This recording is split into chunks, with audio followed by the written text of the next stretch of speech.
Бүгін мен сіздерге Ринаттың айтқан сөзі туралы маңызды бір пікір айтамын.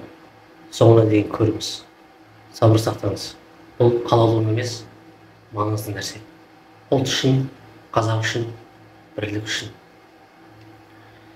Армысыздар, құрметті қазақ елі.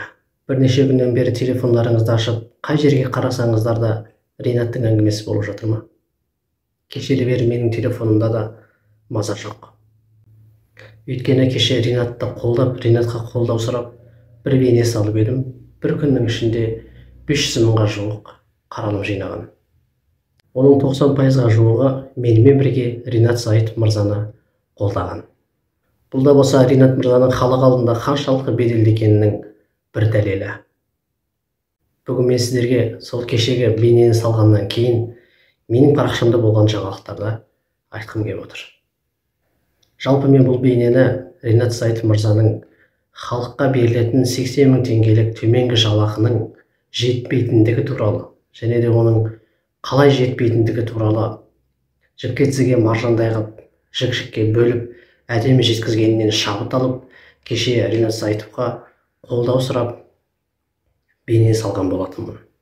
Бірақ әйтеуір халық біріксін деп, халық тату болсын деп, бір-біріне кешіріммен қарасын деп ұрандай бастасақ болды. Әлде бір белгісіз топтар араға жік салып, арандатып, қазақты екіге бөлгісі келіп тұрады.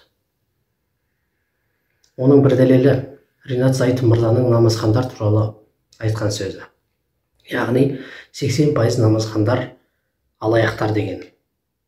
Бұл жерде Ринат мырзаның сөзіне мән беріп тыңдасаңыздар, Қазақстанда жасалып жатқан 80% алаяқтықтың барлығы намаз оқитындар дейді. Тіптен осы сөзінің өзін қаншама дәрежеде адамдар өзгертіп жіберген. Менің бұл істен түсінгенім, көптеген Қазақстан азаматтары әрбір істің жан-жағын пайымдамай, бас аяғын көріп немесе біреудің өсегіне еріп, өз еркімен шешім қабылдамай, эмоцияға беріліп, әртүрлі пікірлер жазып жатыр. Біреулері жақтаса, біреулері таттап жатыр. Әсіресе бұл сөздер намаз оқитын бауырларымыздың шамына қатты тиген сияқты. Жалпы бұл жерде менің түсінігім, осы айтқан сөз үшін Ринатты кінәлаудың еш қажеті жоқ. Көптеген ұстаздарымыз бейне жазбалар жіберіп, Ринатқа қарсылығын білдіріп жатыр. Жел соқпаса шөптің басы қимылдамайды.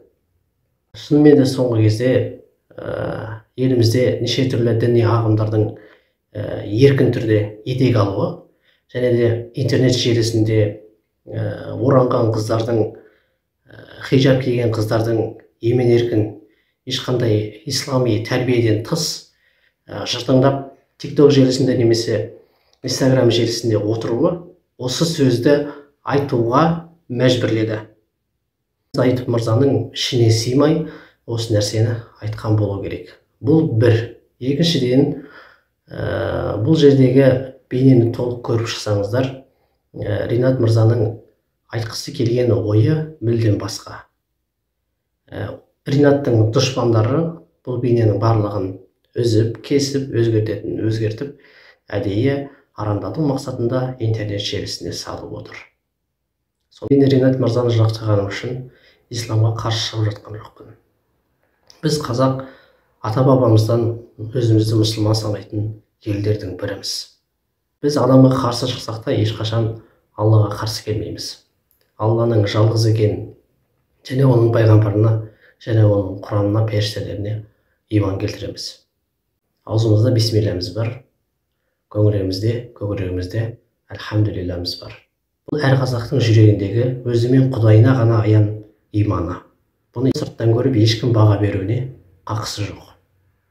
Сондықтан, құрметті ағайын, кез келген жел сөзге еріп кете берулеріңізді қойыңыздар.